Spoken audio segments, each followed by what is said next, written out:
Assalamualaikum warahmatullahi wabarakatuh. Halo teman-teman, kami dari kelompok 3 Psikologi D akan membawakan review jurnal kami tentang game addiction. Langsung saja yuk, kita ke materinya. Di sini saya akan sedikit memaparkan mengenai jurnal penelitian tentang kecanduan game online pada remaja, dampak dan pencegahannya. Nah, latar belakang dari penelitian ini yaitu masa remaja merupakan masa transisi dari masa kanak-kanak menuju masa dewasa. Nah, tentunya remaja yang di era milenium saat ini itu bersinggungan dengan banyaknya kecanggihan teknologi yang akan memudahkan kita untuk mendapatkan informasi yang kita butuhkan. Tetapi dengan adanya kemudahan akses ini tentunya akan berdampak buruk jika tidak kita sikapi dengan baik. Nah, permasalahan yang berhubungan dengan kecanggihan teknologi ini salah satunya yaitu game online. Nah, apa itu game online? Game online adalah sebuah permainan yang bisa dimainkan banyak orang dalam waktu bersamaan, yaitu dengan melalui jaringan internet. Nah, game online ini bisa berdampak positif dan negatif. Tetapi yang terjadi pada saat ini, game online dimainkan sebagai tempat untuk melarikan diri dari realitas kehidupan nyata. Oleh karena itu yang terjadi saat ini yaitu adanya gangguan kecanduan game online. Nah, metode penelitian dari jurnal ini menggunakan metode literatur. Apa itu metode literatur? Metode literatur adalah serangkaian kegiatan yang berhubungan dengan metode pengumpulan data pustaka, membaca dan mencatat, dan juga mengolah bahan penelitian. Kemudian kriteria subjek dari penelitian ini yaitu remaja usia sekolah. Kemudian prosedur asesmen dalam penelitian ini ditandai dengan adanya gangguan kontrol atas game dengan memprioritaskan game lebih dari kegiatan lainnya. Nah, remaja menghabiskan waktu untuk bermain game itu lebih dari 14 jam atau sekitar 20 sampai 25 jam dalam seminggu. Nah, karena penggunaan waktu yang berlebihan untuk bermain game online membuat terganggunya kehidupan sehari-hari. Gangguan ini mengubah prioritas remaja yang menghasilkan minat sangat rendah pada sesuatu yang tidak berkaitan dengan game online. Nah, kecanduan terhadap game online tentunya memberikan dampak negatif atau bahaya bagi remaja. Salah satunya yang meliputi 5 aspek. Yang pertama yaitu aspek kesehatan. Nah, remaja yang kecanduan game online itu mempunyai daya tahan tubuh yang lemah karena kurangnya aktivitas fisik, kurang tidur, dan juga seringnya terlambat makan. Kemudian yang kedua yaitu aspek psikologis. Mengapa? Karena dalam game online itu ada banyak adegan yang memperlihatkan tindakan kriminal dan juga kekerasan, sehingga secara tidak langsung itu mempengaruhi alam bawah sadar remaja bahwa kehidupan nyata ini layaknya di dalam game online. Yang ketiga yaitu aspek akademik. Mengapa? Karena remaja yang kecanduan game online itu bisa membuat performa akademiknya menurun. karena waktu luang yang seharusnya bisa mereka gunakan untuk belajar justru malah lebih sering digunakan untuk menyelesaikan misi dalam game. Kemudian yang keempat yaitu aspek sosial. Nah, remaja yang terbiasa hidup di dalam dunia maya pada umumnya akan kesulitan saat harus bersosialisasi di dunia nyata.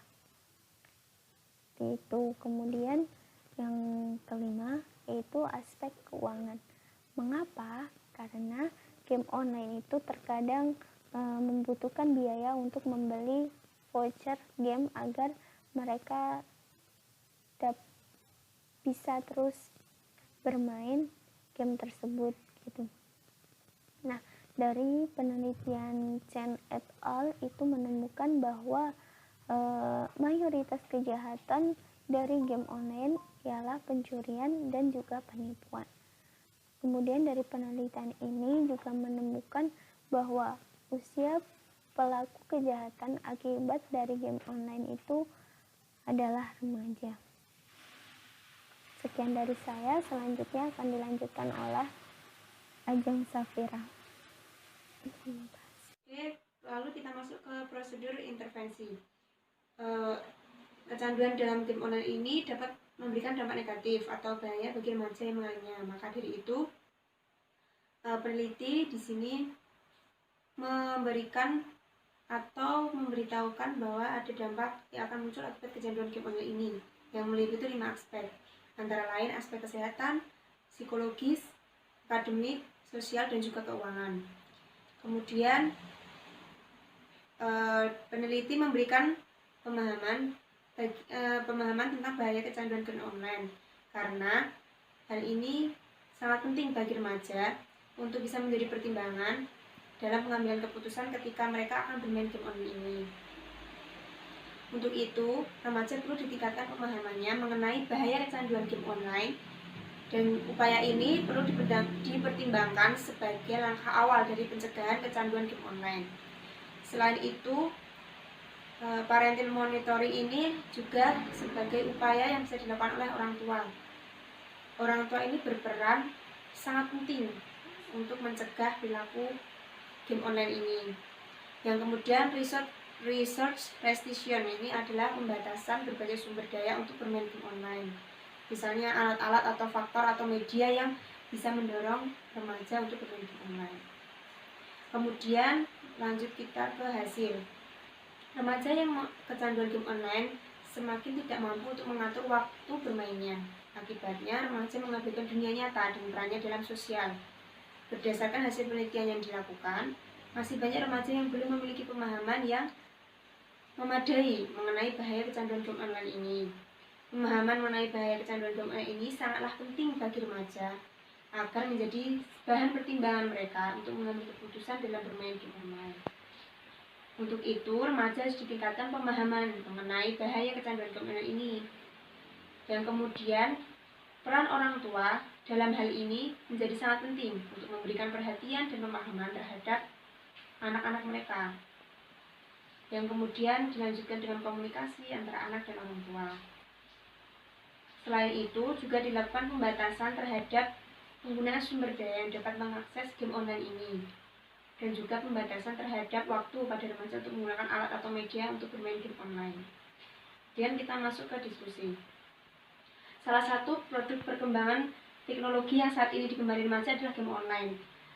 Semestinya game online ini dimanfaatkan untuk hiburan, tetapi semakin lama semakin orang berlebihan, dan maka dari itu diberikanlah upaya pencegahan terhadap kecanduan game online, sehingga diharapkan adanya peran penting dari pihak-pihak yang terkait yang dapat bersinergi dalam melakukan berbagai upaya pencegahan kecanduan game online ini. Kemudian komentar kelompok mengenai intervensi ini adalah, menurut kami upaya intervensi yang dilakukan oleh peneliti dalam jurnal ini sudah mencakup prosedur intervensi dan cukup baik, mengikuti etika dalam intervensi.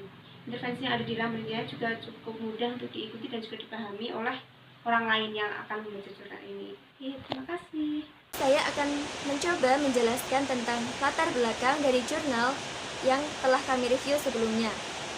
Nah, jurnal ini berjudul Internet Gaming Disorder, Psikopatologis Budaya Modern. Jurnal ini ditulis oleh Fajri Kirana Anggraini dari Prodi Magister Psikologi UGM. Jurnal ini diterbitkan oleh Buletin Psikologi Fakultas Psikologi Universitas Gadjah Mada pada tahun 2015. Teman-teman bisa menemukan jurnal ini volume 23 pada halaman 1 sampai 12.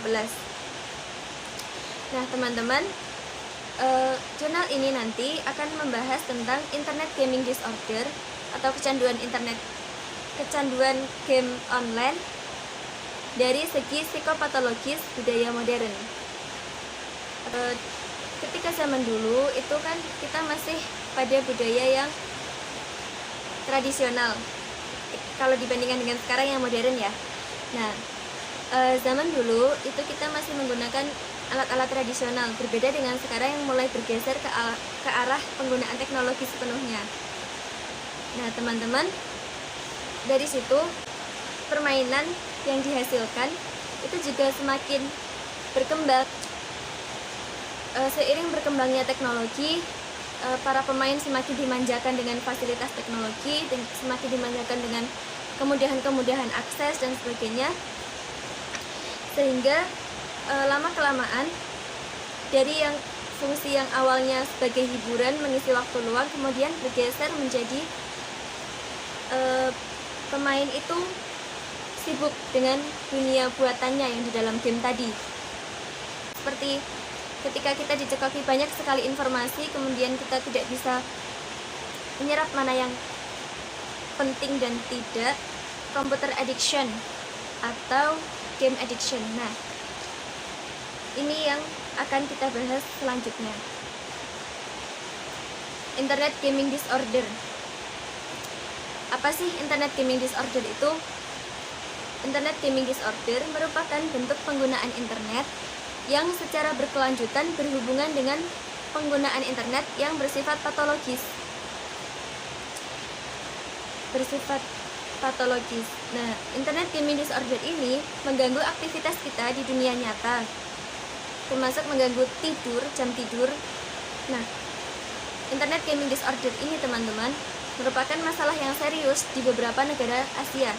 Bahkan nggak cuma di Asia aja, di Amerika itu juga Internet Gaming Disorder merupakan salah satu hal yang serius di sana. Kenapa? Karena 5 juta penduduk Amerika, terutama yang pemudanya, itu mereka memiliki kemungkinan mengalami Internet Gaming Disorder. Bisa dibayangkan 5 juta, banyak sekali. Kalau di Cina itu bahkan sudah ada peraturan perundang-undangan yang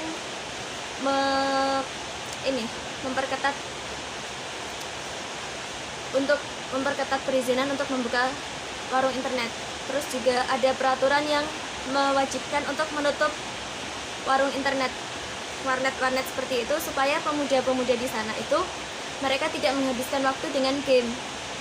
Karena seperti kita ketahui sendiri, game ketika terlalu over penggunaannya, justru malah kita yang nggak bisa mengendalikan diri, seringnya seperti itu. Internet gaming atau game online itu kebanyakan digunakan sebagai media melarikan diri. Kayak kemana aja. Nah, media melarikan diri ini maksudnya adalah ketika kita punya masalah, ketika misal seorang individu itu punya masalah di dunia nyata, mereka berusaha melarikan diri ke dunia online, seperti itu. Terus ada modifikasi mood, disebabkan oleh modifikasi mood. Kenapa kok bisa modifikasi mood dijadikan faktor penyebab gangguan? Jadi gini, banyak orang juga itu menjadikan game online sebagai bentuk coping atas masalah di dunia nyata. Jadi istilahnya sebagai bukan pelampiasan, istilahnya sebagai ya coping stress kayak gitulah metode penelitian dari jurnal ini. Nah, metode penelitian dari jurnal ini menggunakan penelitian kualitatif dengan metode pendekatan studi pustaka. Jadi jurnal ini menggunakan studi pustaka, menggunakan riset yang telah ada sebelumnya, juga menggunakan buku, menggunakan DSM dan sebagainya. Seperti itu. Baik, terima kasih semua. Saya Iqbal Gila dan Aryati dari kelompok 3. Di sini saya akan menjelaskan jurnal kedua yang direview oleh kelompok kami mengenai kriteria subjek. Nah, untuk kriteria subjek dari jurnal yang kami peroleh adalah bisa dari anak-anak, remaja, atau orang dewasa. Nah, untuk lebih spesifik, yang biasa itu individu yang menghabiskan waktu 8-10 jam per hari atau sekurang-kurangnya 30 jam per minggu. Nah, itu untuk kriteria subjek yang didapat oleh jurnal dari kelompok kami. Nah, setelah mendengarkan penjelasan yang tadi, sampailah kita pada prosedur asesmen. Karena ini merupakan penelitian didasarkan pada literasi, maka kita melakukan asesmen menggunakan beberapa sumber. Dan yang kita temukan dalam jurnal adalah faktor penyebab gangguan yang ditemukan pada literasi yang ada adalah ada dari beberapa sudut pandang, beberapa motivasi yang ditemukan adalah sebagai bentuk coping stress, permasalahan sehari-hari. Jadi, kenapa orang-orang yang mengidap game addict itu dia bisa addict sama game, itu karena mereka ternyata membutuhkan coping stress dalam menghadapi permasalahannya sehari-hari, semacam itu. Kemudian, ada beberapa yang mengistilahkan bahwa game ini sebagai media melarikan diri, semacam itu. Kemudian ada juga yang mengistilahkan sebagai modifikasi mood. Kemudian karena ini basicnya online, itu mereka mungkin lebih mudah mendapatkan teman karena tidak perlu berhadapan muka dengan muka seperti itu. Kemudian ada juga yang mengatakan bahwa ini adalah pengaruh karakteristik kepribadian, kemudian genetik dan fisiologis, dan lingkungan, seperti itu. Kemudian ada juga penelitian di Cina yang membuktikan bahwa faktor terjadinya internet gaming addiction itu ada 3, yaitu kognisi maladaptif, kemudian malu, kemudian yang ketiga ada depresi. Nah, kognisi maladaptif ini didefinisikan sebagai distorsi kognitif mengenai diri sendiri dan lingkungannya. Kognisi maladaptif diduga menjadi faktor utama penyebab terjadinya pathological internet use yang mengarahkan pada internet gaming disorder seperti itu. Kemudian yang kedua tadi ada yang namanya malu atau shyness, itu definisinya sebagai bentuk ketidaknyamanan terhadap diri sendiri, kemudian terlalu memikirkan diri, terus cenderung menjadi orang lain agar sesuai dengan keinginan lingkungan sosial. Jadi kan dari situ kan terus mengarah ke kalau hubungannya secara virtual, itu kita nggak perlu benar-benar menunjukkan diri kita gitu. Kemudian yang ketiga tadi ada depresi. Internet gaming menyediakan konten yang bersifat menghibur dan fantasi, serta memungkinkan menjalin interaksi dengan pemain lain tanpa dibatasi waktu dan tempat. Nah, karena itulah yang main internet gaming ini tadi merasa, wah, ini tuh ternyata pengalaman baru, semacam itu. Kemudian ada lagi juga sebenarnya faktor resiko negatif yang diakibatkan dari internet gaming tadi, yaitu ada masalah fisik, masalah pribadi, dan masalah yang berkaitan dengan akademik atau pekerjaan. Seperti itu. Nah, teman-teman, kita masuk kepada bagian hasil yang didapatkan dari penelitian tadi. Internet gaming disorder sebagai salah satu bentuk gangguan perilaku yang masuk dalam klarifikasi bagian 3 Emerging Measures and Models versi Diagnostic and Statistical Manual for Mental Disorder atau DSM-5. Untuk pertama kalinya, prevalensi kejadian yang tinggi banyak ditemukan di negara-negara Asia dan sedikit terjadi di negara-negara Barat. Multiplayer Online Role-Playing Games atau MMORPGs merupakan paling digemari dan menjadi internet gaming yang paling populer. Seperti itu. Kemudian kita langsung masuk ke bagian diskusi. Bagian diskusi di sini dari yang pertama tadi kita dengarkan penjelasan teman-teman kita, pemanfaatan teknologi internet menunjukkan bahwa internet merupakan fenomena yang mempengaruhi dunia dengan memberi manfaat sekaligus dampak negatif. Seperti biasanya, karena ada kelebihan, ada kekurangan, seperti itu. Kemudian istilah internet addiction ini sebenarnya sudah dijadikan jenis gangguan klinis dengan salah satu jenisnya yang banyak dialami remaja, itu tadi adalah internet gaming addiction atau internet gaming disorder. Gangguan ini juga sudah dimasukkan ke DSM-5 dan menurut penelitian yang sudah disebutkan tadi, MMORPGs, multiplayer online role-playing games, itu ternyata yang paling digemari dan menjadi internet gaming yang paling populer. Ciri utama adalah partisipasi menetap dan terus-menerus dalam game komputer, terutama dalam jenis permainan kelompok untuk waktu yang sangat lama. Faktor penyebab gangguan ini banyak ditemukan adalah media melarikan diri dan modifikasi mood, itu tadi yang telah disebutkan, yaitu modifikasi mood atau sebagai bentuk coping stress.